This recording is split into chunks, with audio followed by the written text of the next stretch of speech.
Good afternoon, everyone, and welcome to the second day of the CommerceNext Virtual Summit. I'm Veronica Sansev. I'm one of the co-founders of CommerceNext, and I'm excited to MC this block in the summit. For those of you who are just joining us for the first time today, CommerceNext is a community event series and conference for marketers at retail and direct-to-consumer brands. On behalf of my co-founders, Scott Silverman and Alan Dick, I want to welcome you to today's summit. Normally, this time of year, we would be meeting in person, but unfortunately, due to COVID-19, we're doing this virtually. And I want to thank the community for really rallying towards helping us make this summit possible. Thank you for joining live. And for those who are watching later, thank you for watching the replay. Also, we're going to be asking you questions via our live poll, so be on the lookout for that. If you want to share on social media, the hashtag is CNVS2020.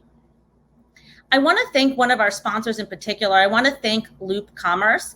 Loop sponsored the speaker gifts for the CommerceNext Virtual Summit, and they were the perfect partner for us as we moved into virtual to really help fulfill on our goal of making our speakers feel welcome.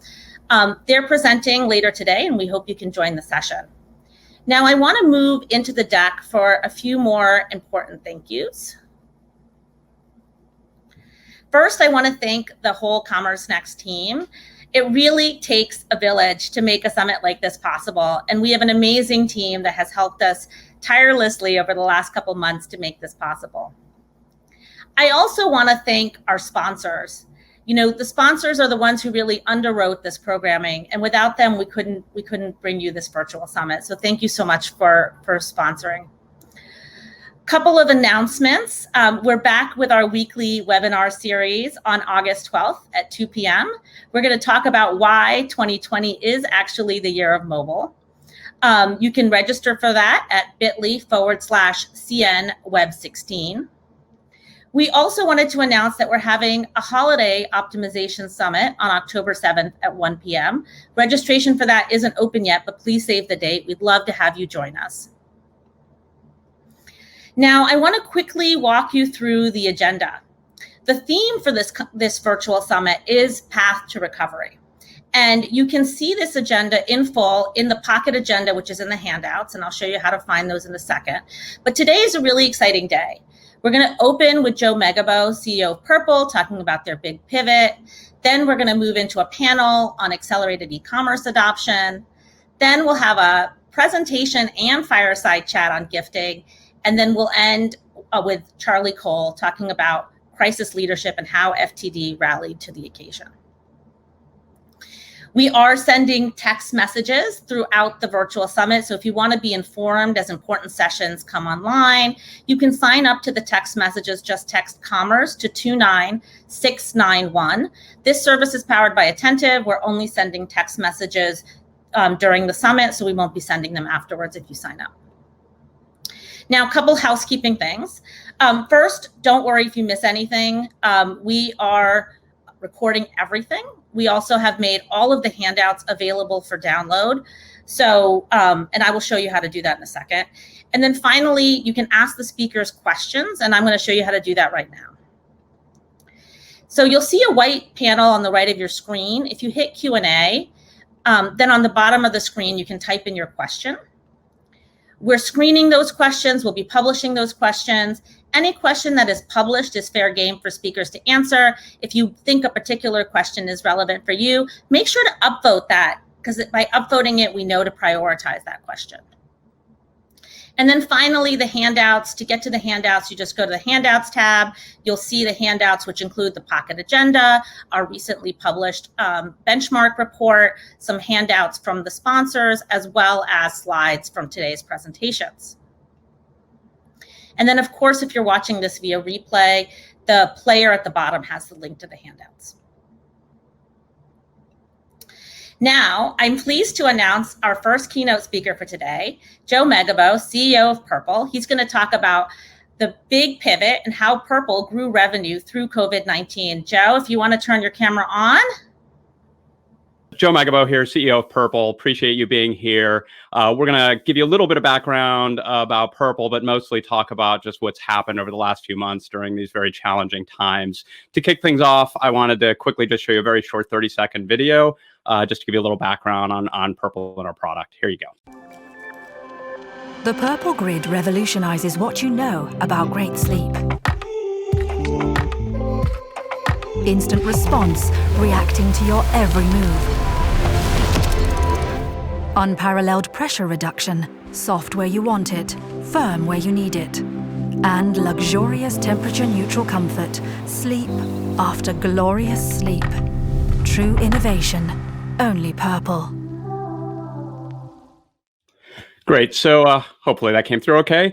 What you can see is, Purple at our core is a very different kind of company. We primarily sell mattresses, though we also sell some pillows and seat cushions and other things as well. But at our core, we are built on this fundamentally different technology. What we've got up here, this grid behind me here, you see this really stretchy grid-like material that's at the core of all our products. A little bit into background about us. So, we're a manufacturer at our core, over 700,000 square feet of manufacturing and warehousing, all domestic. We're a US manufacturer, over 1,100 people supporting us. We've got over 100 patents that we've been issued. We've actually been at this over 30 years, inventing gels and technology, starting with things like medical beds and medical seat cushions for wheelchairs. We only recently launched as a consumer company about 5 years ago as Purple. We are a very omnichannel retailer, selling a ton online, as well as also supported with 5 of our own showrooms. And great partnership we have with retail partners. We're in over 1,800 doors now, led by Mattress Firm, as well as stores like Macy's and Bloomingdale's, and other great furniture and mattress sellers. We, at our core, really began with disruptive video.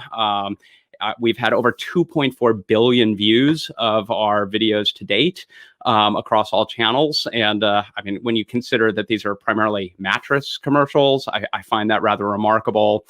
We've had spectacular growth, ended last year with $428 million of revenue.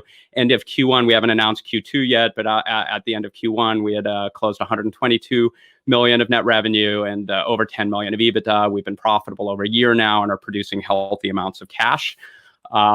So when COVID-19 hit, it sort of threw everybody's game off, and we were not alone there. We saw our brick and mortar business, which on a units basis was about half of our actually more than half of our units, and at that time close to 40% of our revenue, just disappeared overnight. And even DTC we saw just soften pretty dramatically. We went into cash preservation mode. None of us knew it was going to happen. As a manufacturer, we stopped making product. We furloughed a third of the company. We were looking to expand our capacity, which we just fully put on hold. We were going to be opening more showrooms, had deals ready to close and ready to go. It all went on pause. And even, the really tough stuff with our own employees, with deferring bonuses from the prior year that had been earned that hadn't been paid out yet, we put on pause. Salary increases, promotions, and even across the board in the executive team, some pretty substantial pay cuts, just to make sure we could get through and survive. And then April came along and everything changed again. And, pretty remarkable what we started to see happen. First of all, we saw growing demand online for our product. And in fact, very quickly, we saw on a units basis, while about half our units were going through brick and mortar, as consumers were either unable or unwilling to go to brick and mortar stores, we saw the entirety of that demand shift online. So in a units business, we suddenly saw demand completely come back, but a massive, almost seismic channel shift online. And we saw with that behavioral changes as well, which I'll get into. But the first thing was, how do we actually spin this business back up? Because it wasn't just about getting everyone back to work, but also how do we get everyone back to work safely? As a manufacturer, that meant figuring out all new mechanisms for managing shifts and how we brought people in and relaying the floor and how we handled things like breaks and lunchrooms, and finding things that I'd never even considered looking into, like large scale aerosol virus killing bombing solutions that we could use at least once a week to just completely sterilize the entire 500,000 square foot facility. So we had to completely sort of reinvent our operations as a manufacturer to get back to business, or we would have no way to meet this sudden growing demand. What also happened, though, is we saw shifts in what consumers were looking for. So, for example, our seat cushions, which are terrific and we've had out there for years, suddenly went from being kind of a side product that we sold a little bit to something in very high demand. As people were suddenly outfitting their home offices and sitting on their home chairs, they realized, I need something better. And you can see at the time, this was something we were going to get to a year from now. Let's dig into some of these other categories. And if you looked on our site, you would see seat cushions was the very last menu option on our global nav. Below accessories, the very last menu item. And if you went to this page, it would look like a page that probably hadn't gotten any love in a year or more, because it hadn't gotten any love in maybe a year or more. And overnight, we realized as we were getting multiples, hundreds of % increase in demand and sales in this category, how do we lean into this quickly and change our strategy? Which meant all new creative, all new content, redesigning the PDPs, redesigning the flows, new marketing, new bundles, new promotions. And we spun this stuff up in weeks to lean into it and not just have it be sort of a flash in the pan opportunity. And the ability of the team to do this and readdress was just amazing. And you'll see, it went from being a buried thing under accessories to actually the third most prominent item that we were selling in our global nav. We also were looking at ways, okay, we've got everyone back to work. We're leaning into new categories. We're leaning into digital. We're casting a wider net and capturing all this audience. But how do we find a way to actually do more and give back a little bit? And, with that, we actually found an organization that was very good at donating beds. And we thought, hey, we're pretty good at making beds. So what could we do here to help out? And at the same time, we found, you heard from Nate Checketts yesterday, his launching of Brands for Better. And we thought, what a perfect way to go to market with this. And we actually got to work to find a way to give back. And I'm going to show you a real quick video about what we did here. While the world is anything but comfortable, we knew as a true comfort innovation company, it was only right that we do what we do best. With your help, we were able to build over 1,000 beds to help relieve shortages in care facilities caused by COVID-19. We invented a medical-grade bed that could be sterilized between uses and dedicated part of our manufacturing to building them. In partnership with the Brands for Better Coalition and Relief Bed, these beds are being sent where they're needed most. We are honored to join the fight against COVID-19 by keeping our communities, our employees, and our customers comfortable in every sense of the word. Comfort means more than simply feeling good. It's knowing you have the support you need and the relief you seek. It means you can sleep a little easier knowing somebody's got your back. Now more than ever, there is nothing more important. See what we're doing to bring the world comfort at purple.com/comfortmeansmore. So we were kind of on a roll now. It was just great to see the team come together and find ways to give back and create a new product. And, we are an innovation company at our core. This is all our materials, our design, our product from scratch. And we thought about what else could we do here? And as we were talking through our masks and thinking about this, we realized, hey, maybe we could do something there as well. We've got this amazing pillow. And this pillow, it turns out, had all the materials for a really comfortable mask. And we relooked at that as well. The surface of the pillow is this breeze mesh fabric that allows for high airflow and is moisture wicking. All you need is then a nice high quality cotton layer in between to actually provide the CDC grade filtration. And our elastic material, our hyperelastic polymer, is super soft to the touch, stretches to 10 times its size. And we realized it's a perfect ear loop. And we quickly actually built an entirely new extrusion machine that allows us to crank out these bands by the mile, and came up with a purple pillow-like mask that we were then able to sell by the tens of thousands, to the point that we said, okay, let's get back to our core business now. But was just a great exercise in rapid innovation, rapid go-to-market, and a way to actually do something good and put our people and our talent to use. So it was just a fun project that we're really proud of. So in the end, in just going through a variety of shifts and pivots and focusing on this, we actually saw some pretty dramatic results. So while we haven't announced Q4 yet, we did do press releases for April and May. April, our DTC business was up 170% year over year. May was up 125% year over year. Our wholesale business has slowly crawled back as stores have opened, and this demand has fed back into brick and mortar. So we're actually almost flat year over year back in our wholesale partner doors. We are actively hiring. We've hired over 300 people since COVID began and are pushing hard into that. We've leaned into expanded manufacturing. At the core of making our beds are these giant machines called Max machines, Mattress Max machines. We brought our 7th online in the first week of June. And just on Monday, we did a press release announcing that outside of Atlanta, where we have signed a lease now and have started construction on another 520,000 square feet of manufacturing in the Southeast, which is very exciting for us. All in, this has been profitable. We're producing cash. We ended Q1 with $26 million in the bank, and as of the end of May, we reported that we had grown that to over $96 million. So very cash flow positive, and the shifts that we've been able to lean to have been very effective for us. So I'll just say it very simply: these are challenging, unfortunate times, but amidst this, we've just are feeling really fortunate with how we've been able to pivot into some opportunity, give back, and provide something of value for our customers.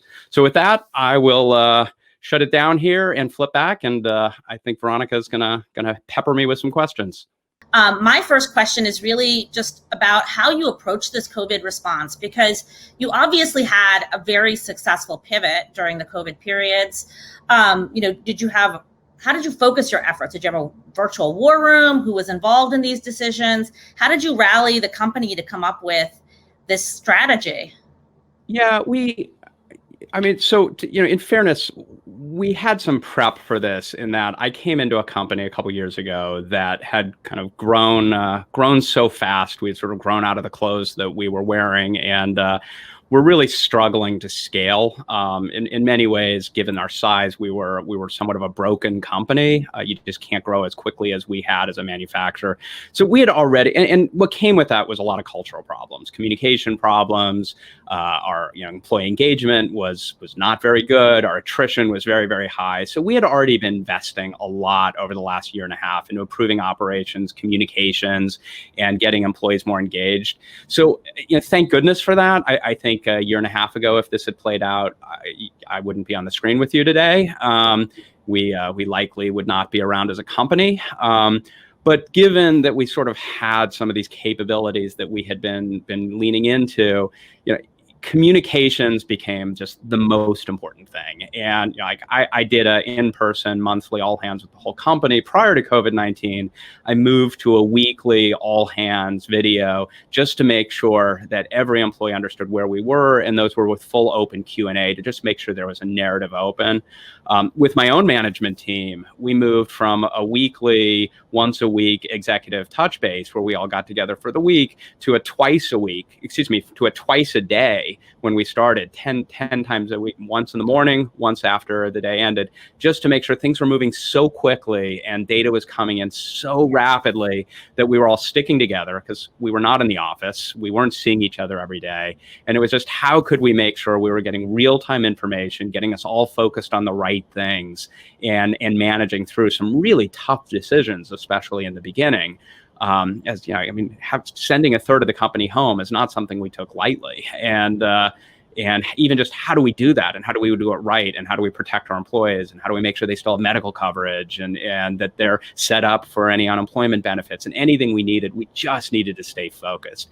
As we began to build a strategy and get some momentum, those two times a day dropped to 1 time a day, and now we're down to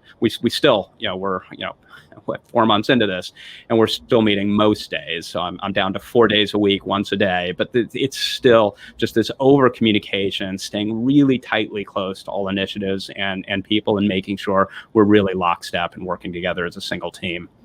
Yeah, when you're virtual, the most important thing is communication. Just because you can't stop by someone's office and see what's going on, check if they're smiling, frowning, stressed out, it becomes so important to over communicate. You launched a bunch of new products. The seat cushions you had, but you expanded your SKU depth there. You launched the masks. How did you kind of test into the products that you were going to launch, and what data did you use to determine where you wanted to focus your efforts? When you're moving fast and you're trying to capture these things, we're big believers in test and learn. And it's, if you look at our video content and these, 2 billion plus views we've had, a lot of it has been through rapid iteration. I mean, you think of, great television programming, and any given episode may not itself be a masterpiece, but the collection of all episodes, define the success of the show. And in the same way, we put a lot of video content out, and that's always been part of our strategy, is you just keep putting it out, and it's a portfolio play, and the misses are more than offset by the wins. I mean, even our launch video, our Goldilocks video that we launched over 4 years ago now, I mean, we tested dozens and dozens of versions of it before we put any money behind it. I think we tested over 40 opening lines on that one, just to make sure it was resonating and we got the right message. So some of this was, now is not the time to do massive research and in-home tests and really digging in, and let's just get some product out there and be comfortable with the idea of rapid iteration.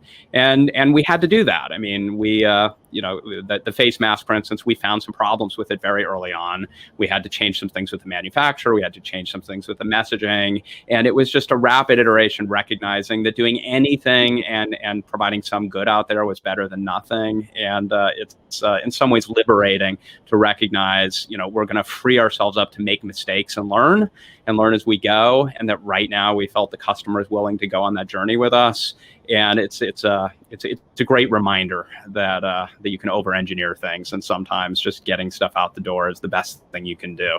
Yeah, absolutely. And you mentioned your Goldilocks commercial, and actually, Jeff Helfand had a question about. He said your commercials are amazing, and could you discuss your process for vetting agencies, and what partners have helped you get the viral adoption of your brand?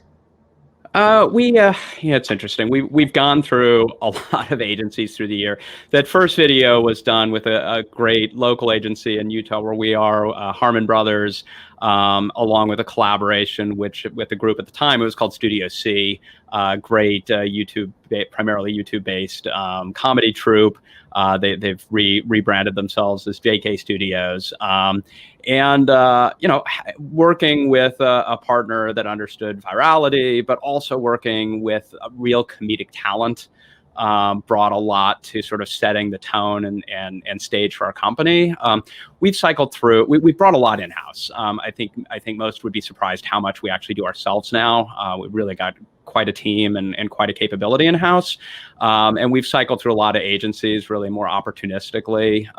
But it's really just been getting it out there. And while you bring it up, it's an interesting challenge as we've gone more mainstream and, aren't just this little scrappy internet company and are becoming a major challenger, taking meaningful share in the industry. Sort of this comedic, whimsical, juvenile type of video advertising is not mainstream. It cut through the clutter and it gave us some original coverage, which is terrific. And that's not to say we have to abandon humor and whimsy, but as you really look at the market opportunity, it's not the young gaming guy, who's in their first job in their first apartment or out of college. It's a much more affluent household, and tends to be much more focused on the female decision maker in the household. And sort of the Monty Python school of sophomoric humor doesn't necessarily resonate as well into those premium purchases. And the average selling price of our mattress, actual retail sold price is over $1,800. This is a premium considered purchase. And as much as our video advertising has brought us to where we are, one of our challenges right now, and COVID-19 has accelerated some of this as well, is how do we continue to pivot our messaging and our narrative into our product and this amazing invention that we have, that only we have, as well as how do we appeal to a broader base. Great. And Joe, I'm going to ask you one more question, but it's a great one and a lot of people upvoted it. It was from Steve Zanette. He asked, were there any particular digital channels you leaned into more than others? And were there any surprisingly successful or disappointing? So he wants to know where you've had media success and failures during. Yeah, it's and the answer might be surprising. So obviously, as this hit across the board, CPCs, CPMs plummeted in price. I mean, we saw significant declines in the costs of marketing, but not across the, it depends on your vertical and not across all channels. And we also saw that what was happening is, especially in home and furniture, as people were not going out, not taking vacations and focusing on their home more, there was more demand for making your home your palace, investing in where you were. So it did get somewhat more competitive. With us, we actually, believe it or not, shifted pretty dramatically into very traditional channels. So what we saw is things like retargeting, the costs were skyrocketing as everyone was trying to go after the audiences and close the deal. And we sort of went the other way and realized that we could do something that's very difficult to normally pull off and cast a much wider net, drive significantly more traffic, have that traffic because of the change we were seeing in the audiences online. There was a lot more addressable market online, have much more qualified traffic come to the site and drive up conversions through really fairly traditional mechanisms. Meant this was the one time we could actually go wide and really push out some spend because of the decay in costs. We were able to basically double our traffic, hold conversion constant because of the different addressable market, and effectively double our business without having CACs go up at all. And the diminishing returns you normally have as you invest into channels, we were able to sort of arbitrage around. And instead of getting surgical into a few areas of opportunity, it was more of actually pulling out of some of the more expensive channels and focusing much more on the traditional channels, which again, it was an unusual time, an opportunity for arbitrage. And fortunately, I had the team that was able to identify this, lean in hard, and clearly it worked out well for us. That's so great. Well, we are out of time for this session. There is, I think, one more question in the audience Q&A. So if you can stay and answer it, that would be amazing. Joe, thank you so much for joining us today and for taking the time to answer everyone's questions. It was really an interesting presentation, and I think the audience appreciated the live Q&A. All right. I'm now going to go live with the first interactive poll. And this is going to actually tee up our next conversation. The question is, how much has COVID-19 advanced e-commerce adoption? The options are 1 to 2 years, 3 to 5 years, 6 to 10 years, or over 10 years. The interesting thing is most of you, 55%, believe that this pandemic has advanced e-commerce by 3 to 5 years. It's pretty far, but then 23% said 6 to 10 years. So we've definitely hit the fast forward machine, and the next panel is going to talk about that in great detail.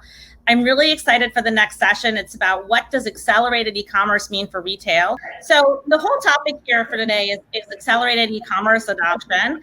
It was really interesting to see the panelists, or not the panelists, the people who took the poll. They said, on average, most people said it advanced 3 to 5 years, but there's some people who said 6 to 10. So I guess let's ask you guys, how do you see it? And I think, Laura, you're going to kick off and answer your question. How are you seeing e-commerce adoption? Any examples of changes of customer behavior that either substantiates or contradicts this advancement? Sure, I am. The question of how many years is an interesting one, and it's hard to know for sure. I think it's actually a little different generationally. So I've seen a lot of good data that Gen Z and millennials, they're all in. They're trying new brands. Their whole life is digital. They see no obstacle to just moving fully into that world. Adoption's a little bit slower and a little bit less openness to try brand new things. When you look at the boomer generation and my people and Gen X, but across the board, I think it's moving pretty fast. And I think what's happening is, Joe mentioned in his great speech a moment ago that people are trying to make their home their palace. That a lot of the mindset right now is sort of, how do you make life at home better?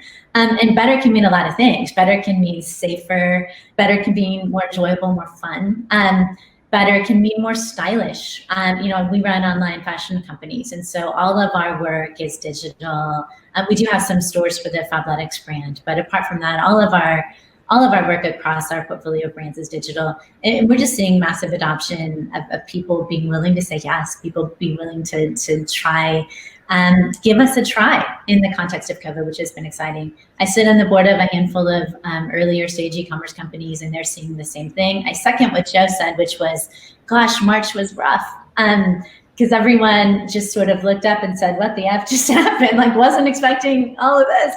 But April was pretty amazing. Like phenomenally good in terms of folks' willingness to really go all in on digital experiences. And that has continued a little bit less since April, but definitely moving in the direction of people trying to make their life at home better. And as we hunker down for what seems like it could be forever, I think it's increasingly on people's minds to figure out how they can create joy at home.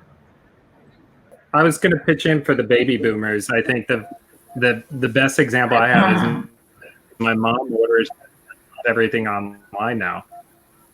Same, it's getting there.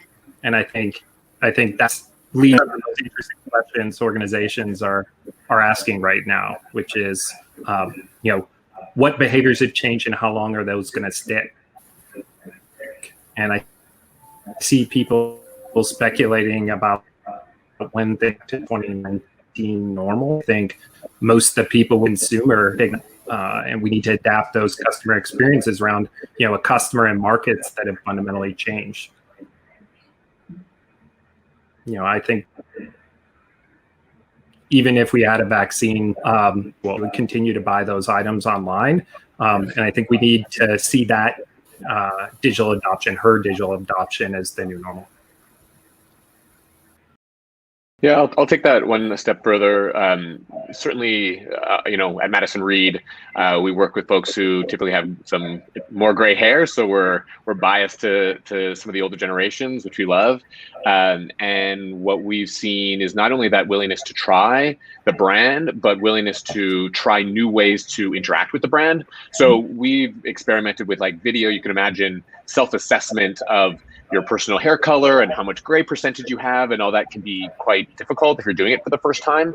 And so we've experimented with video, Zoom, FaceTime in the past. It didn't land. Now in the last 3 months, we've had massive success using video. So our color crew, which is our customer service center, who are licensed cosmetologists, are now using FaceTime and WhatsApp video to interact with our clients. We've got every Saturday, we have a hair color house party where we have hundreds of people joining in on these Zoom conversations, talking about, their hair coloring problems, how they actually do, hair color themselves. And I couldn't imagine 5 months ago using Zoom as a tool for kind of a way to speak to your consumer on a D2C front. So it's been fascinating. And Tyler, it must be great for your business. So many stylists were just straight up not available for such an extended period of time.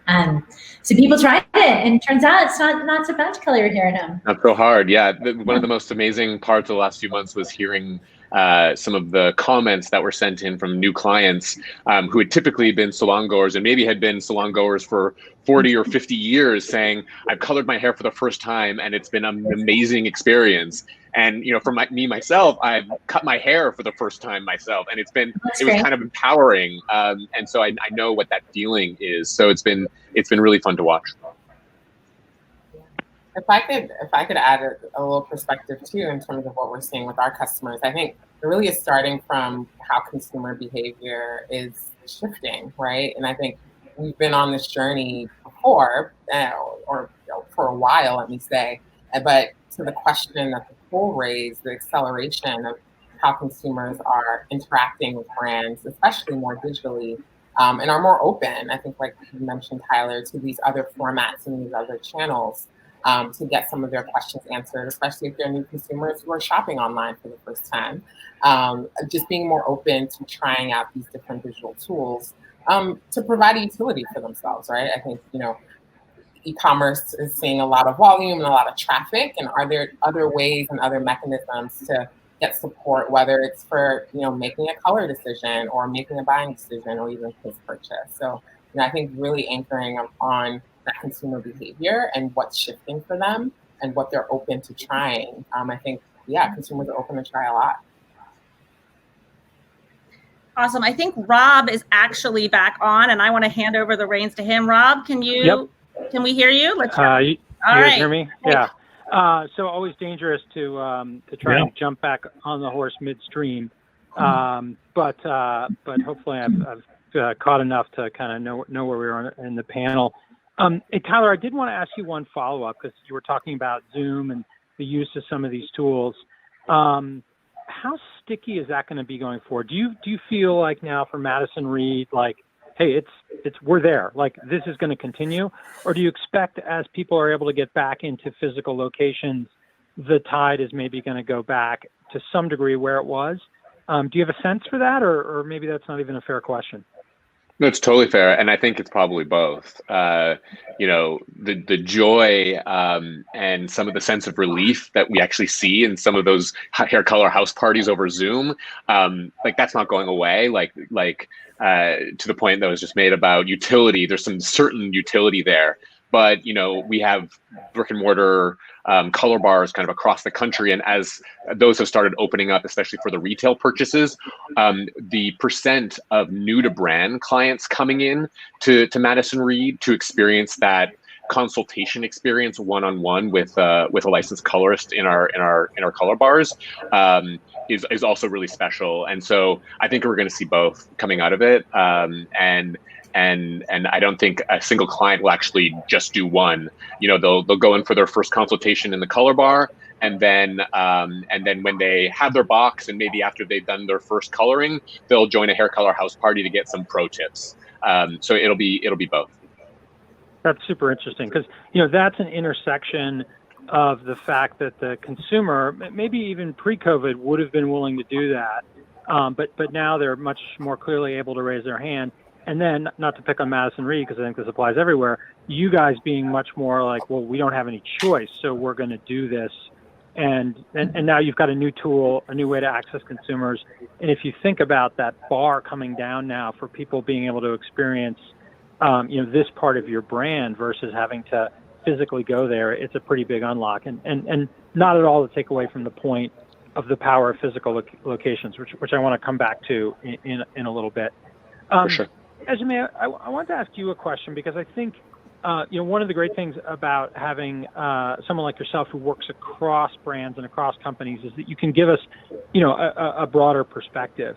And, as I know you guys look not only across companies, but in specific to the area around customer service, which I think might be another one of these examples where companies may have found an unlock in the form of necessity, right? So a lot of people's customer service organizations have been put under a lot of strain as other ways of interacting with the brand got shut down, whether it was a physical store or some other form of interaction. And that may have created a scramble and then a willingness to do things that maybe wasn't there previously. What have you been seeing around that? Not just talking about the scramble and not just about shoring up customer service, so I'm sure you guys have been very helpful on that front, but maybe if there were new ways people are using customer service, maybe to go on offense or to take the load off other channels or whatever the case would be. Anyway, I shouldn't be trying to lead the witness. What are you seeing, and what could other companies maybe learn from what some of your client base is experiencing and how they're using customer service? Yeah, that's a great question. And I think I would even expand the concept a bit. Because I think oftentimes customer service is seen as sort of just service and support, post-sale interactions. I think a lot of what our customers are coming to us with, especially e-commerce leaders, is more of customer experience and how can we help across the digital journey. And so as we've been talking about, e-commerce has seen such an acceleration since COVID. A lot of the only ways that you can interact with brands now are online. And with that means higher transaction volume. So it means more inquiries, more inbounds, more people looking for help, whether that's help in, again, making that buying decision and getting assistance there, where oftentimes it has been in person and in that one-to-one kind of environment, or also post-purchase, right? So I've made an order, I have questions about this order, I need updates, et cetera. And so we're hearing that these brands are really starting to get overwhelmed from all aspects, whether it's the post-service support, but also prior to customers making that purchase decision. And so what that entails is that, customers are waiting, right? So a lot of these brands have had to kind of shift resources and make sure that they can provide that support. Some of them may have already had kind of on-site chat available and others may not. But across the board, across channels, what we're hearing from our customers is that there's increased volume, their customers are waiting longer. And honestly, sometimes they're not waiting. Sometimes they're abandoning because they're angry and they can't get a hold of someone. Some of our customers are seeing up to 90 minutes to interact with the brand, which is really hard to stomach. I know I'm not going to wait on hold for 90 minutes. And so what we're seeing is that brands that are really thinking about this the right way are thinking about it in terms of how do they, really translate those channels that are being overburdened into some core investment areas for them. And I think there's kind of two areas that we're seeing kind of improvements for them. One is around really embracing conversational channels and embracing messaging. So I think, Tyler, you mentioned the kind of like one-to-one interaction. That's still relevant online. And so how do you enable that one-to-one communication? But how do you do it asynchronously? And how do you make sure it's always on so that as you're seeing volume increases in one channel, you can actually shift that volume from higher cost, more traditional channels like voice and email to more asynchronous and honestly lower cost messaging channels as well.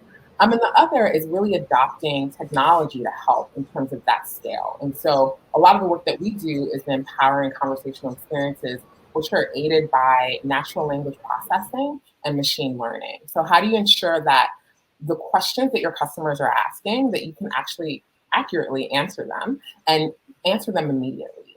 And so I think the combination of these two tools have really been able to help support a lot of our brands in being able to provide always on, efficient and high quality interactions to really take the burden off of some of their teams that have had to really respond very quickly to this influx of volume.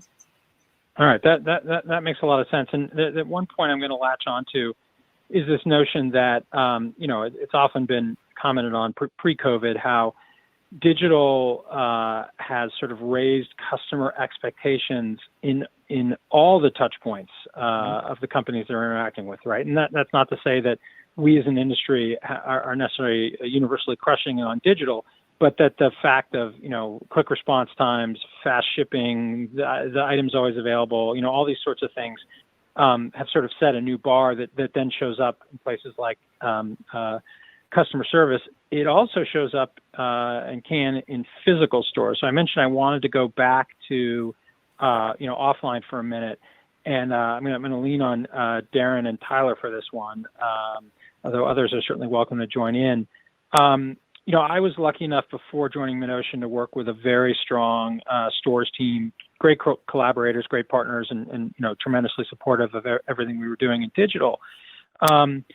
And really benefited from that. And if we look now at this notion, the poll, I guess as Veronica said, the top poll result of how far the customers leap forward, 3 to 5, although a strong second was 6 to 10 years. Stores, on the other hand, have in many cases literally been locked down, like they're closed, they're dark. And just curious, are we able to leap forward in this place too? Maybe there's an opportunity to having a bit of a lockdown, as maybe counterintuitive as that sounds. Sometimes, a reset like that gives you time to sort of step back and rethink. But I'd love to hear, Darren, maybe I'll start from you, from your perspective, thoughts on, because I know you run the stores for Vera Bradley, where stores can and should move forward, either analogously or maybe in a different direction from what we've been talking about vis-a-vis digital. Yeah, I think one of the challenging things, obviously stores have had the biggest setback since COVID set in. You take two of America's best entertainments, and shopping and eating out pretty much were deprioritized by customers right away. But I think, make no mistake, shopping in physical stores. I saw a stat that said 78% of people are really missing that shopping in store during the COVID. And maybe that's because everybody's locked in their house and just wants to to see some other people. But we've focused our stores on that adaptation. So like many, we did curbside pickup and these sorts of things, but curbside pickup, it's difficult for that to pay the rent in your stores. So we've also focused a lot on how do we kind of replicate some of the best parts of that pre-COVID shopping experience.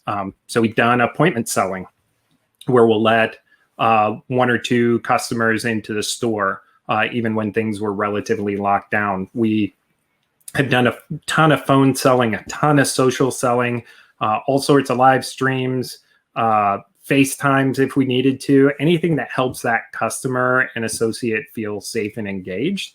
I think that engagement is how it evolves, the store evolves. So in the peak of the cases, we asked, we're a brand about customer service. We asked those associates just to reach out to good customers, give them a call and see how things were going. No sell, no anything, just how are you adapting? Because that's important to us for a brand, and that engagement and how they engage over time will be how stores evolve. And I think we're all working through that right now. I mean, we have a whole set of tools we're this week for doing more stints. So would love to hear what Tyler has to say as well. And Tyler, I'm gonna kind of add a little bit to the question, but it sounds like, Darren, that you're again making lemonade out of the lemons.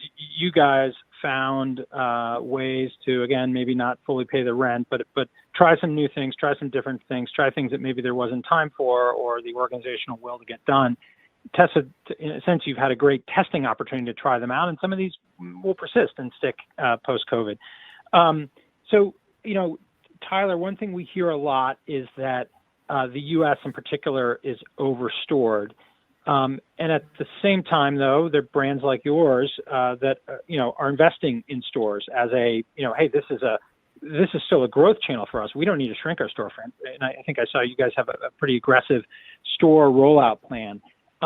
What sort of things, same question I'd asked Darren, what sort of things that maybe are now going to maybe go into that rollout plan, or maybe things you're going to be doing differently on the digital side to support those stores that, either became moved up in the pecking order of the prioritization because of COVID, or maybe just was a new opportunity that got exposed? And love to hear your thoughts on that area generally. For sure. Yeah, I think the first thing we did was sit down and confirm that our strategy was still sound, right? It's a massive investment to grow out your store fleet. And so for us, it was so clear that we have this really important place in the community where folks can come in and have a one-on-one consultation, but also to get services done. And granted, that's been pulled back significantly over the last few months. But we certainly see a world in the hopefully not too distant future where that will come back. So the strategy of actually providing services and an experience within your store still works. I think when you talked about America having too much retail, I think what we have is too much boring kind of non-experiential retail. Like if you're just going to go in to buy a commoditized item, you can do that online. Like I'm not going into a store to buy toilet paper anymore, right? So if you sell toilet paper, like you better figure something out. And then further to that, we're thinking about what is the culture of stores going to be like, and decorum in stores going to be like in a year. And so one thing we're leaning too hard is there a way that we can challenge ourselves to actually not have the customer have to touch a single thing in the store?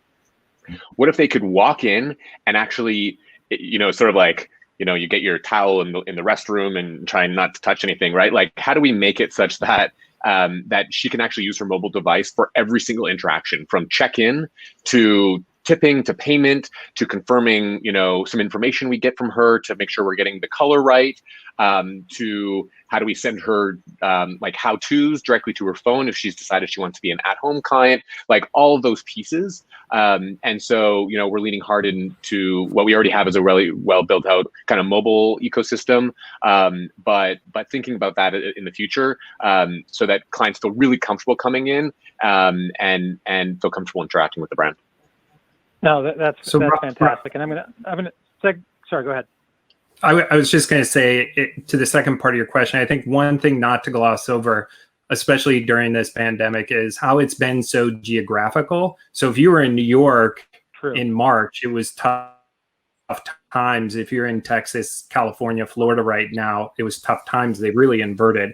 Our sales staff in the stores have been amazing at telling us what's happening in each region. I think that's something not to get lost, is as long as you have that two-way communication, you have a much better idea how each location is taking things, especially in times like back to school. Yeah, absolutely. Good reminder to stay close to the front line and also not overly apply averages. Well, you know, I am going to wrap us up now because we're basically at time. But I love where Tyler left things around kind of rethinking, you know, everything about the store, the culture, the interaction, et cetera. And I think certainly from my perspective, maybe the big takeaway from this panel is that, you know, everyone should bring fresh eyes to their business, right? The customer has leaped forward, whether it's 3 years, 5 years, 10 years, that is different. And so if you're thinking about things the way you thought about them in mid-March, you need to step back and think again. And then moving and intersecting with that phenomena is the fact that your organization's openness to doing things differently, necessity to do things differently, is fundamentally in a different place from where it was, again, in mid-March. And so I think if we as leaders are not recognizing those two pretty overwhelming consequences of the COVID-19 crisis, you know, we're gonna at worst leave money on the table and miss opportunities, at best leave money on the table and miss opportunities, and at worst, you know, get left behind by the broader industry.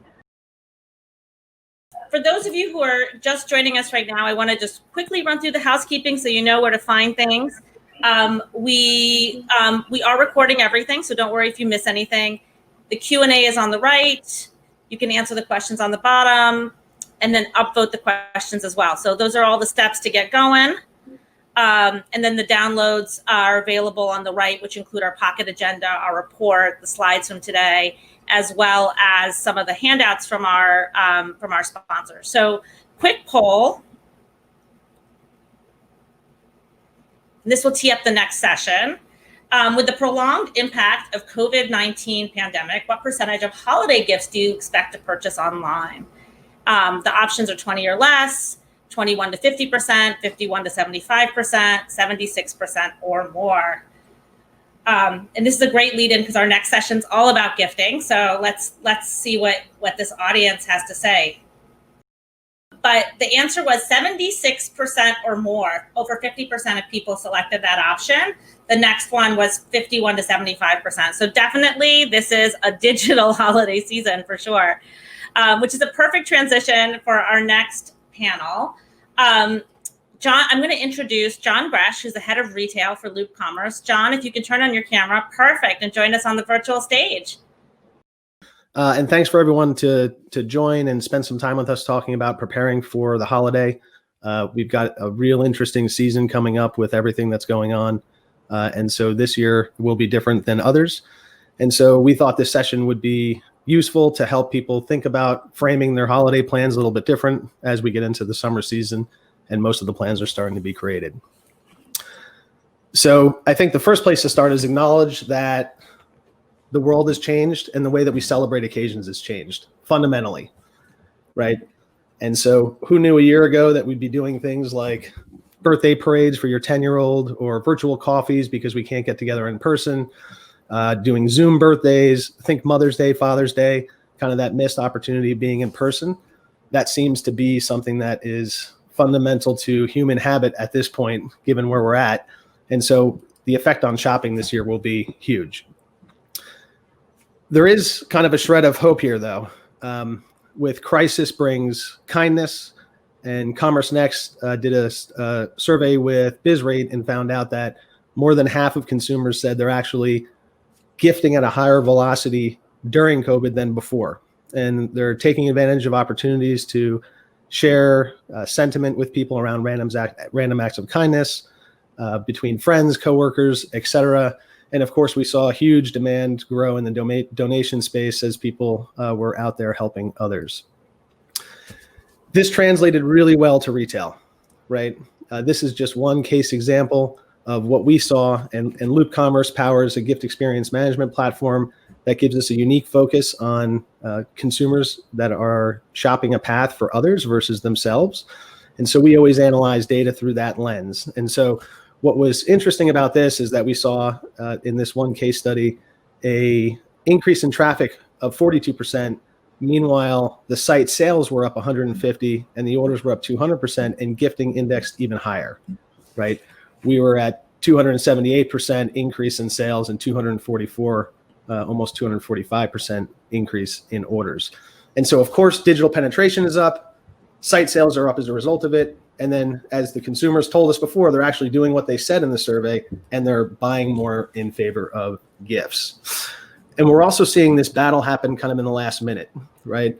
With the lack of ability to reliably and safely shop in physical locations. In the case of Mother's Day, what we saw through platform was an increase in the last minute participation in gifting. And we saw that over 2019 in a pretty significant way. So moral of the story here is keep that in mind as you're going into holiday, in terms of messaging up funnel as a viable place to buy all the way on down towards the last day or day of the December holidays themselves. Those are still battleground moments in retail.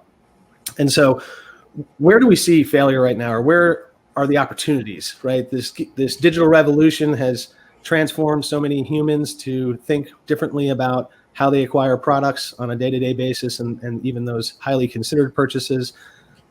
Why hasn't gifting kept up? And we think it's been fundamentally left behind in the digital revolution. We all know it's been hard. It's always been hard. And now it's actually even harder because people are seeing each other less. The opportunity to be in stores is less out there for us. And so this exercise of self-shopping or shopping for others has gotten even harder in the last couple of years. Given the conditions of now, it's even more difficult. And so first, let's start with acknowledging that shopping for yourself is fundamentally different than shopping for others. Most retailers that I know over the last 25 years working in this industry focus really hard and spend tens of millions of dollars in man hours chasing the almighty shopper in service of them when they're shopping for themselves. They don't often contemplate what's different about it when you're buying for somebody else. And so in the apparel context is a really easy way to think about it. We call this the gift experience gap. We know it impedes commerce, and we know that there's opportunities to get around that. So in apparel, for example, it's easy for me to know my size, color choice when it comes to selecting the apparel that I'm wearing. That's a much harder thing to do for somebody else. And going back to that real-time sort of nature of how people are living, and they're always up against the clock for delivery, the idea of the urgency behind the gift is something that comes up when you're talking about a shopping for others paradigm. And so these are some considerations. And it maps to just, quite frankly, lost opportunity in retail, right?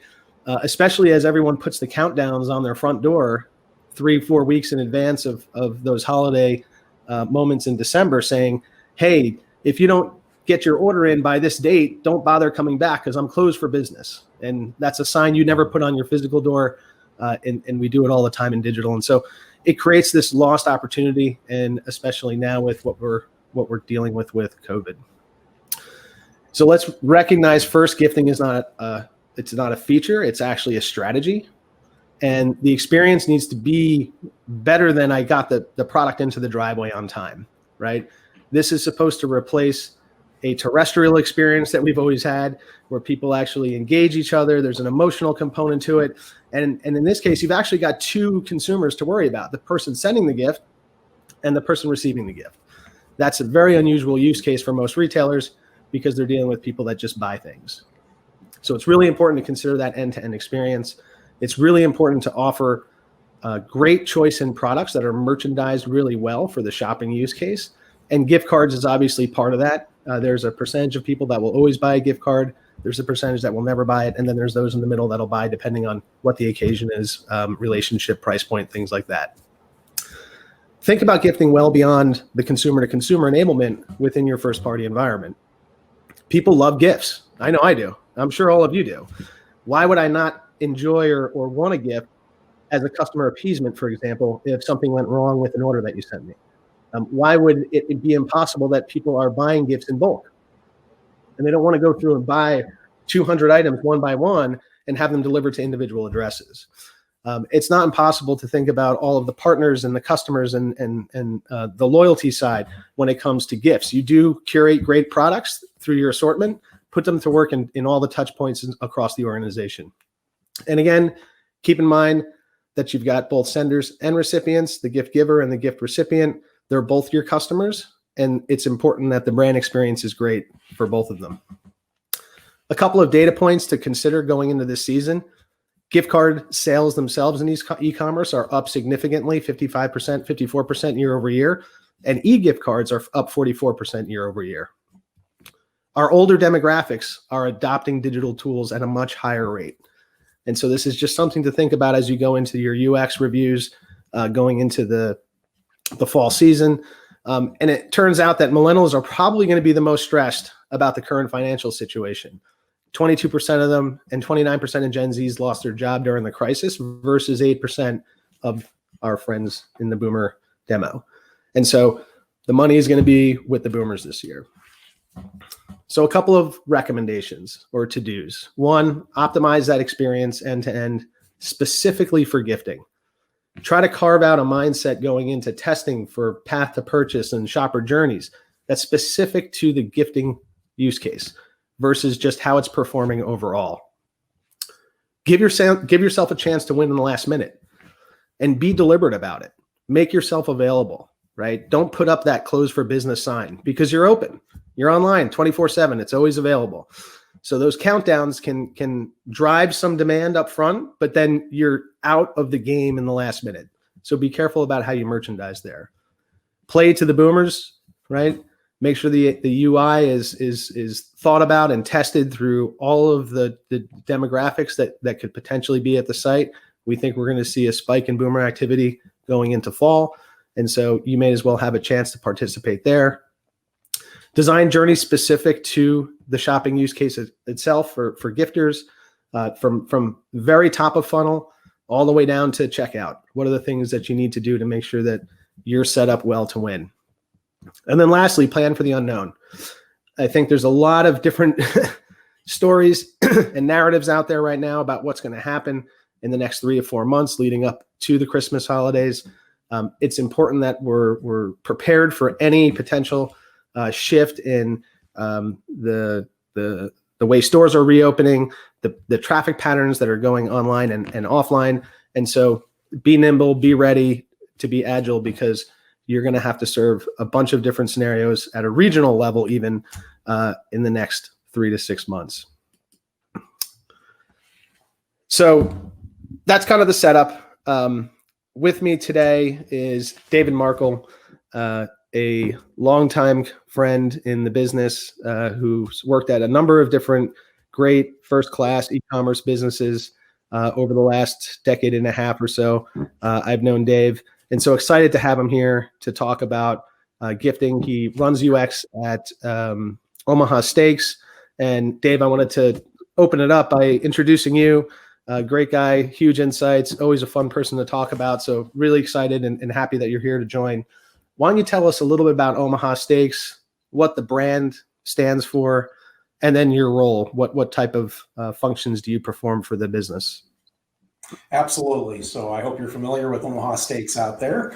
But Omaha Steaks is a 5th generation family-owned business, one that has really built a trusted brand for premium proteins, known primarily for incredible cuts of steak, really good steaks, butchered by hand, aged to perfection, vacuum packed and flash frozen to lock in the flavor and juices and texture. You know you're going to have a great experience. That's what our brand is built on. We offer unparalleled cuts of steak, like the butcher's cut filet mignon, which made our company famous. The Omaha cut ribeye, which is a new cut that we recently created, which is a thick ribeye that's cut from the heart of the ribeye. And private reserve ribeye crowns, which are a really just the most incredible steak that you've ever had. If you haven't had them, go out and check it out on omahasteaks.com. Omaha Steaks is always a terrific gift. We've been known in the gifting side of our business for a long time. Food is a terrific gift, and over COVID, food has been an even better gift. At Omaha Steaks, the customer is at the top of our organizational chart. Everything we do is done with the customer in mind. I lead our e-commerce product and UX teams, where we're focused on building an e-commerce shopping experience that customers are going to love. We value user research. We develop a deep understanding of the customer and their journey. We focus on UX best practices in our design, but we also like to innovate. And where we innovate, we test and we validate and we iterate to achieve winning results. Our team is very scientifically oriented and data-driven. We deliver experiences that add value for the customer and the organization. We always have an eye on maximizing our investment in our custom e-commerce platform. We have a terrific development team, and we love building great experiences. That's kind of the intro for who Omaha Steaks is and who I am in that mix. And you're doing a great job. And you guys are well beyond steaks, right? When this COVID crisis started, I stocked up with our Omaha order, and we went outside of steaks this time and went into other foods, and it was just fabulous to have it on tap and to prepare a quick meal and a delicious meal at that. So everyone loves food. Any meat lover, any carnivore out there loves Omaha Steaks. What kind of patterns are you seeing around gifting in general, both consumer to consumer and B2B? Yeah, well, first off, I'd say it's been really humbling and gratifying to work at Omaha Steaks during this period of time. So many of our loyal customers have relied on Omaha Steaks to supply them with really quality food that they can trust. And it has gone well beyond steaks during this period. So we've seen a lot more of the, chicken, pork, franks, hamburgers, a lot more rounded assortment. People are looking to fill their freezers because they're hunkered down and trying to stay safe. So it's been a really great experience to try to serve that. Like all good businesses during this time, we've gone to great lengths to protect our employees while ramping up our capacity to serve a growing demand for direct delivery of our products. And we definitely saw something very similar to our holiday sort of peak rush during the COVID period. We really refocused our efforts on the merchandising, production, and fulfillment to optimize our assortment, to maximize capacity, and serve as many customers as possible in a timely fashion. We facilitated a lot of change through a daily stand-up call that ran 7 days a week throughout the first several months of the pandemic. That cross-functional daily stand-up is now a part of our daily routine to stay focused on what matters. And I see that continuing well into the future, if not forevermore. COVID has really changed our business and how we think about customers. One great thing that Omaha Steaks was able to do was to partner with Feeding America during this time and to help them provide meals for families in need. We were able to kick off the partnership with Omaha Steaks donating 100,000 servings of protein. We offered our customers the ability to purchase packages that allowed them to participate in that program as well. We, on the B2B side, we definitely made a push to help employers deliver packages to their employees that were now at home and not coming into the office every day. And we supported local businesses as well. For our employees that needed to go to the production facility, we provided lunches for them every day. And we really drew on the restaurants that are pulling our product in as well. So we were able to kind of reward some of our customers as well on the B2B side. So lots of great things going on. And really, it was a great time for us to, innovate and do a lot of things that we'd wanted to do for a long time to really help our customers. So it was it was rewarding, exciting, and challenging all at the same time.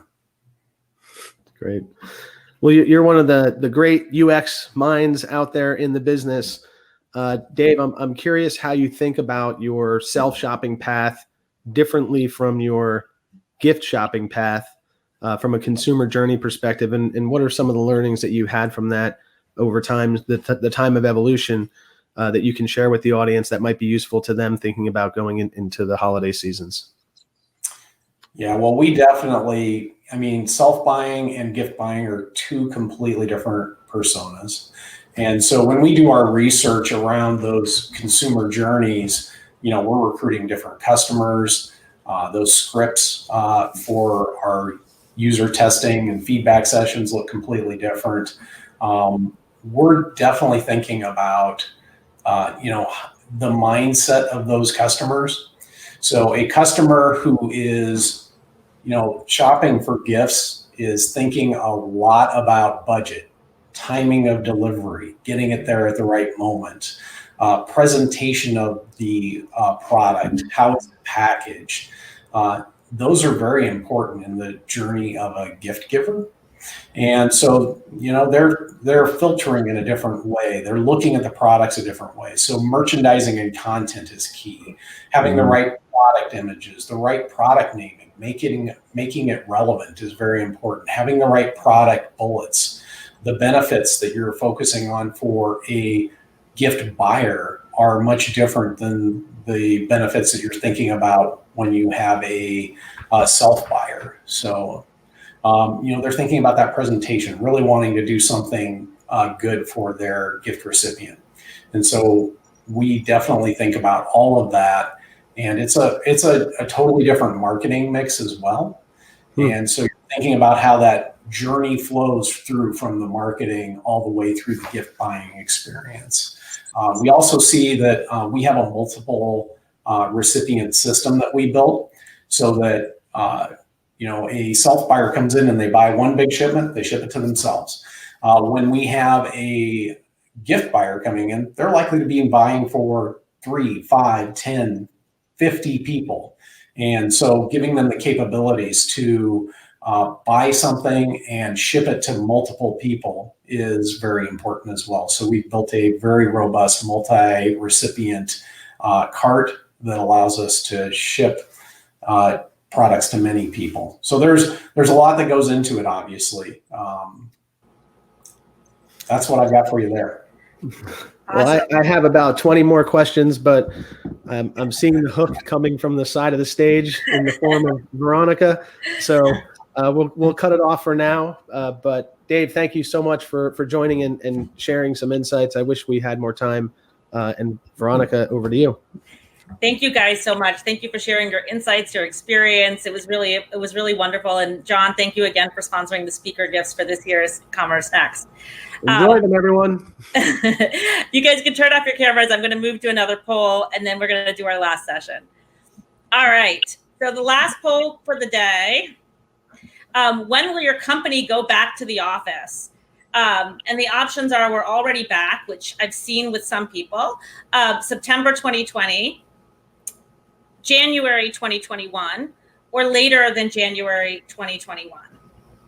And it's interesting. It seems like the majority of you are not going to go back this year, but there's about 18% who are already back in the office, another 16% who are going back in September, and 28% who are going back in January. So it's a little bit all over the board. Well, that's a perfect tee up for our next session, which is, with an industry titan, Charlie Cole. He's going to talk about crisis leadership and how FTD rallied from their biggest day from home.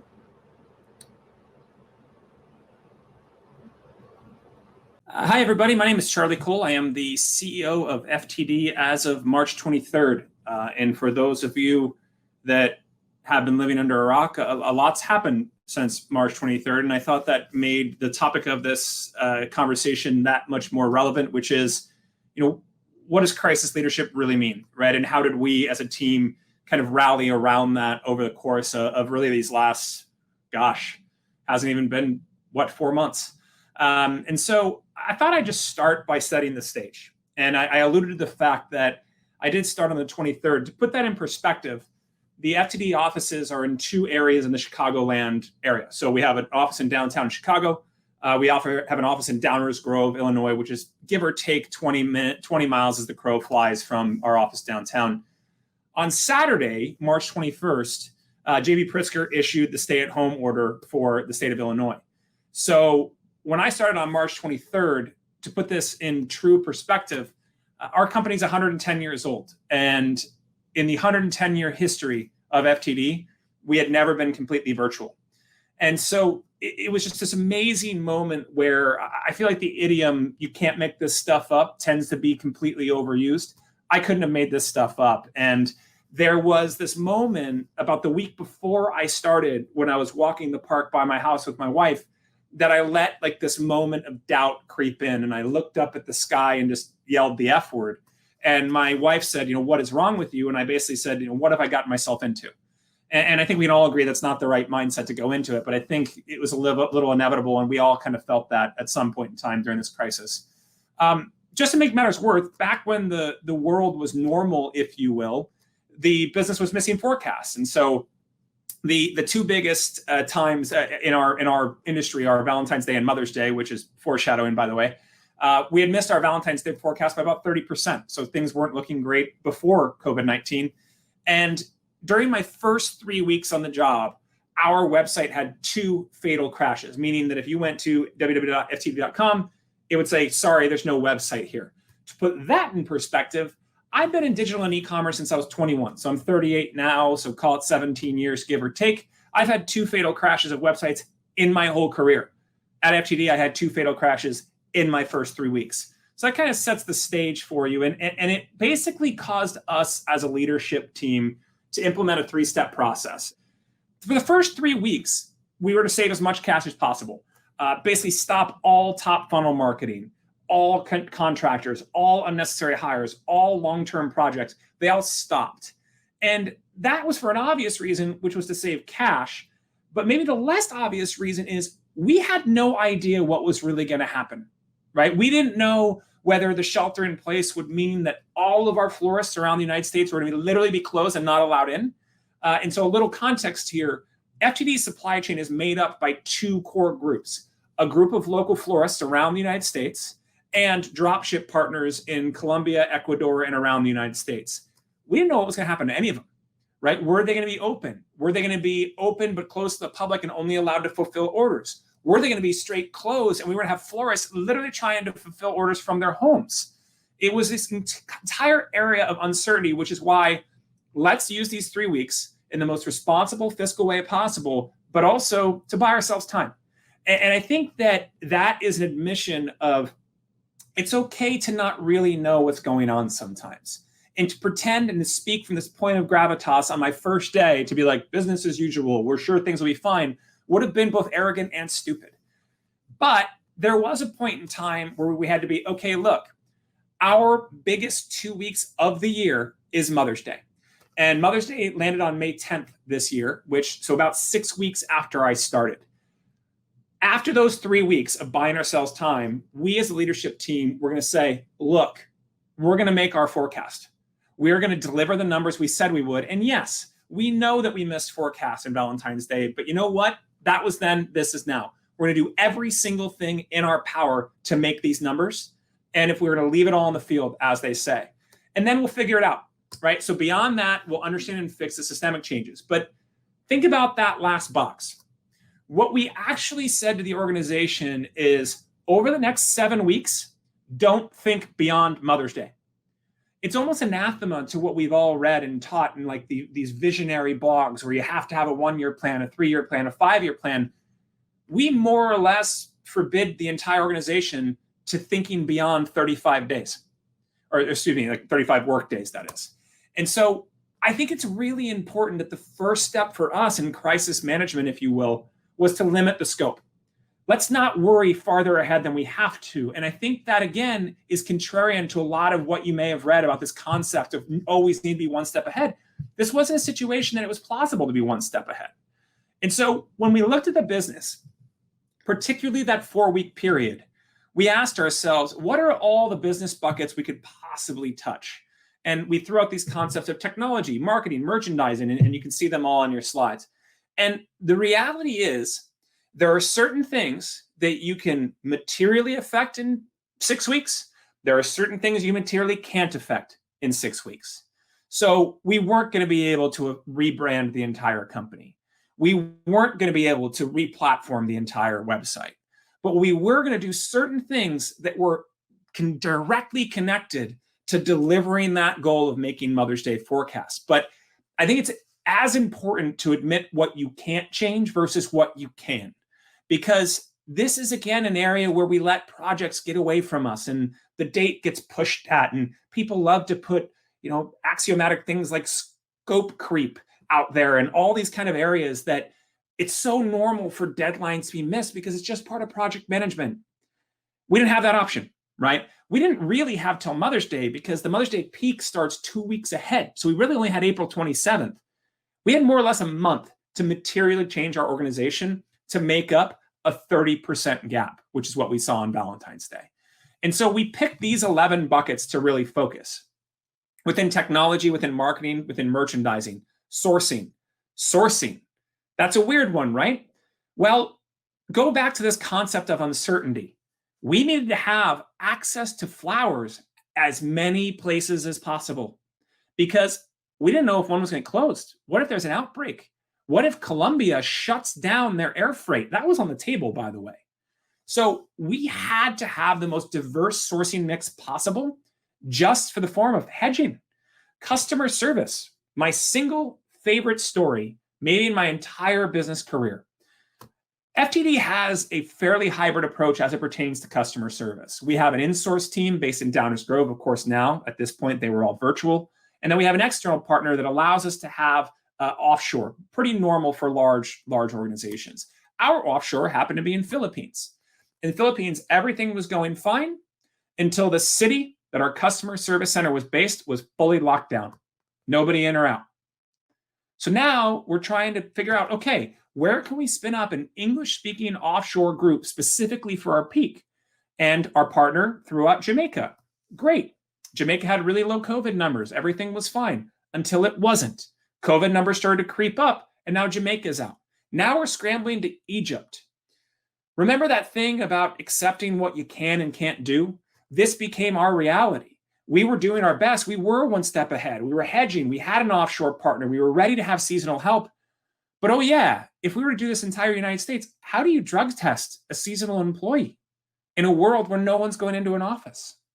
These were all things we had to plan for just in the concept of customer service. So as important as hitting the plan is on the front end, on the revenue side, we have to be able to service all those orders to the best of our ability.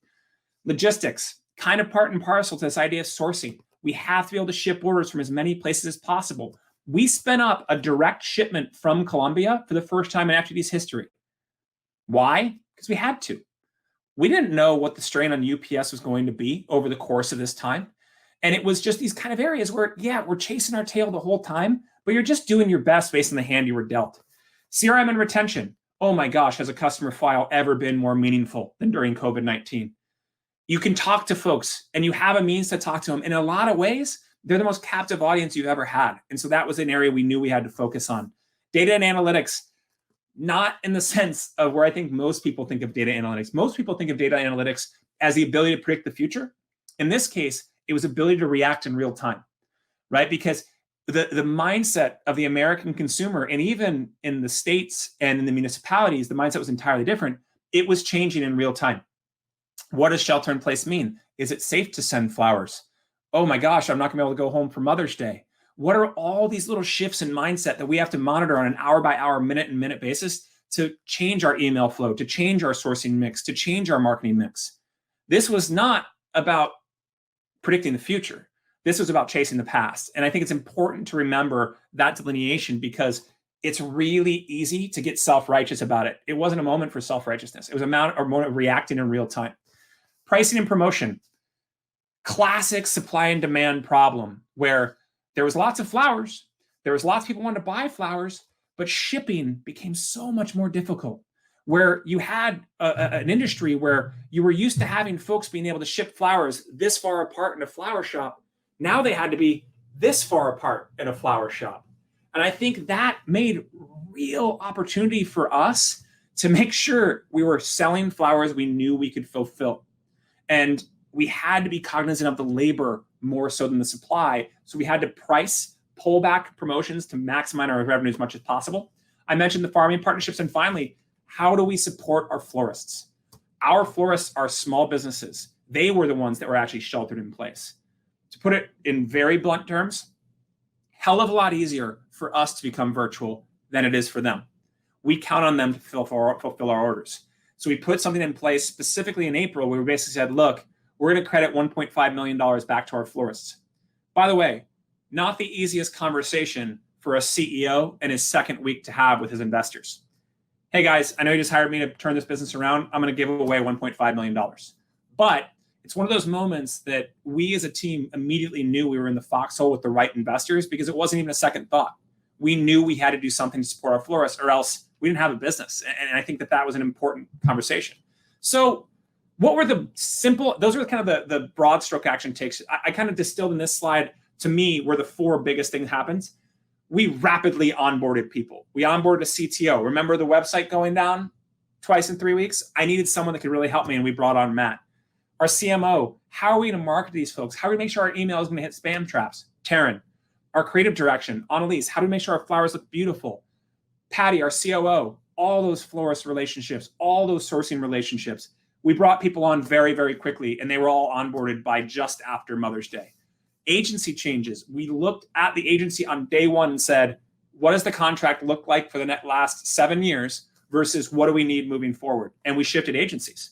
In my first 8 days, we were onboarding a new paid search agency and a new paid social agency to hit our goals. You had to move that quick. Data. Now, I want to be very careful with the word data here because I feel like people tend to get caught up in the concept of data versus analytics. The most important thing to me here was accessibility to data. How does our organization continue to react in real time? That doesn't mean that they're writing equations in Python and R. They're doing no data science. It's really just like, I need to know what's going on in real time. I need to be able to pull my own data. So creating dashboards, making our order management system have real-time access to data so it can shift on the fly. Remember, the ground's moving beneath your feet, right? The situation's changing in real time. Analytics are really for when you have a chance to sit down and try to figure stuff out. None of us had time to figure stuff out during the situation. And so it was really more about accessibility and democratization than it was hardcore data science, which I think is the popular thing to point to. And then the front end changes, I'm going to show you a couple that seem so simple and stupid, but what happened in 4 weeks? We launched Apple Pay. We launched Google Pay. We launched Afterpay, which I think will tell you, one thing about FTD. We have a long way to go as it pertains to front end optimization and kind of modernizing the digital wallet. But we had to pick our battles on what we could accomplish in that 4 to 6 week period. And I'll show you a couple homepages here, kind of a before and after, if you will. This is the old simplified homepage. This is just a basic homepage we use. And I want to call your attention to the bottom black box, okay? The bottom black box has 4 things in here. It has zip code, it has date, it has location type, and it has occasion. A lot of reasons went into that, but remember, we're trying to hit a forecast. What is conversion rate optimization 101? Simple, stupid, get out of people's way. So what did we do? We made the call to action at the top smaller. That brought it up above the fold, did particularly well in mobile, I might add. And we asked for 2 things, delivery zip code and delivered date. So I'm going to pop back to the first slide. We were asking for 4 things. We were using the word gift a lot, view giftability, check giftability, etc. Back on slide 8, we say, get started. What's your zip code? What's your delivery date? And shop everything.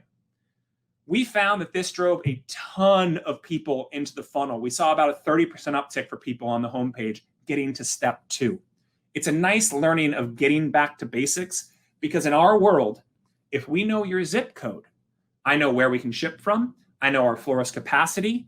I know what flowers are available. And I also know what does delivery in that area look like? Because in this world of COVID-19 affecting UPS, FedEx, USPS, we knew where places were coming in later. And maybe we would limit our capacity more based on date and zip, but I had to have both. I didn't really need to know if it was for Mother's Day. It'd be a nice to have. It could improve my personalization from a flowers perspective, but it wasn't a need. So in a crisis management situation, what mattered the most to us was having a read on capacity because that was our only limiting factor. And again, capacity was limited predominantly by labor and our freight options. So what happened? In April, remember, save money, don't spend money, save money. We exceeded our revenue forecast by 1% and our EBITDA forecast by 137%. So we kind of learned right away that our top funnel marketing wasn't really performing, right? We could cut it off the top and things didn't really get any worse. And that was a huge, huge win. And that EBITDA includes the 1.6 million we gave back to our florists in the form of COVID relief. And then May, I think I can say without exaggeration, it was the best month in the history of FTD. We were benefactors, I will say, of some tailwinds. We've heard from our partners at Google, there was around 15% more interest in the category, which I think logically probably makes a lot of sense to you, in the sense that more people resulted to flower delivery because we just couldn't be there in person. And it was a great way to kind of say, I love you to mom. And it was driven by these kind of focuses on profit and optimizing towards higher ASPs, conversion rate, getting people in the funnel.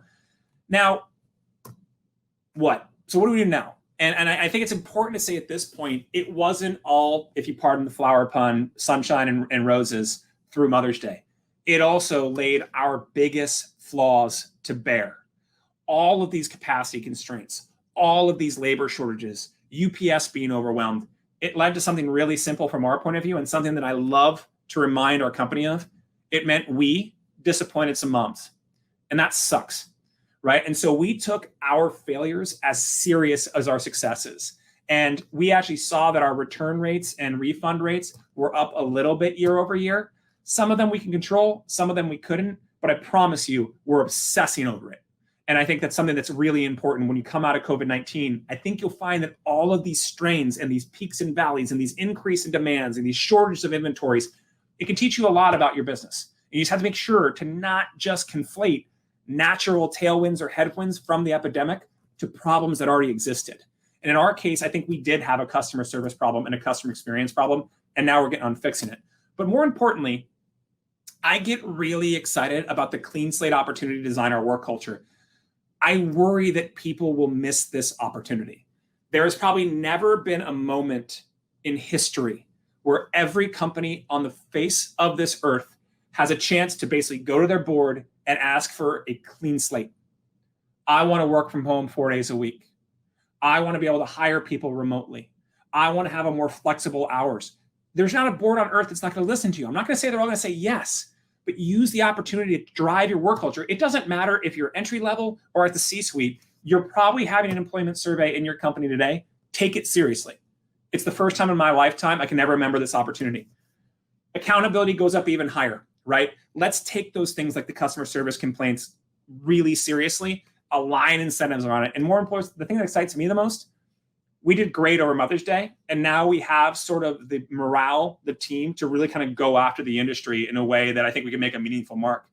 So in summary, all of these things required a clear line of communication to the organization. Don't think past 7 weeks. We're going to make forecasts. We're going to save money for the 3 weeks. This came as just an open and transparent conversation of the reality of our situation. You cannot underestimate how important that clarity is. And then finally, in a crisis, don't worry about all the business books and crap you learned in college because it's impossible to plan for this.